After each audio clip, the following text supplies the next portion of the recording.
Long ago, in the ancient hills of Israel, a nation stood restless. The tribes of God's chosen people, weary from years of oppression by foreign enemies, sought a new kind of leader, one who would march before them into battle. Like the kings of the surrounding nations, the voice of their hearts cried out, "Give us a king." This demand troubled Samuel, the prophet and judge of Israel. With a heavy heart he prayed to the Lord, and God, in his infinite wisdom, spoke, "It is not you they have rejected, but me as their king. Grant their request, but warn them of the cost." Samuel stood before the elders of Israel, his voice ringing like thunder in the assembly. He told them of the burdens a king would bring: heavy taxes, sons conscripted into armies, daughters taken to serve in royal courts. Yet the people were resolute. "No, we want a king to rule over us." Far away, in the small tribe of Benjamin, a young man named Saul tended to his father's flocks. Saul was no ordinary man. Tall and broad-shouldered, he stood a head higher than anyone else in Israel. His face was noble, his form strong, but his spirit was humble. He knew nothing of the destiny awaiting him.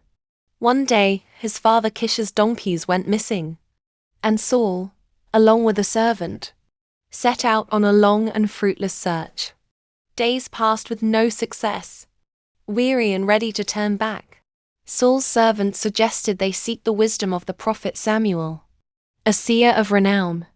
Though reluctant, Saul agreed. In the city of Ramah, the Lord whispered to Samuel, "Tomorrow, a man from Benjamin will come to you. He is the one I have chosen to be king." When Saul arrived, Samuel's eyes filled with divine recognition. "Come dine with me," he said. Bewildered, Saul wondered why a humble Benjaminite should be treated with such honor. But Samuel knew the truth. The next day, he led Saul to a quiet place away from the crowds. There, he took a flask of oil, poured it over Saul's head, and declared, "Has not the Lord anointed you ruler over his inheritance? You will be king." Samuel foretold signs that would confirm Saul's destiny. He spoke of prophets and visions, of sacred encounters that would stir Saul's heart and awaken the Spirit of God within him. Each word unfolded with prophetic power, and as Saul left, his heart burned with a newfound fire. He met the prophets, and the Spirit of the Lord came upon him with might, transforming the young herdsman into a man of vision and purpose. The time had come to present Israel's king to the nation. Samuel called the tribes to Mizpah, where a great assembly gathered under the watchful eye of the Almighty. Lots were cast, narrowing the choice from tribe to family.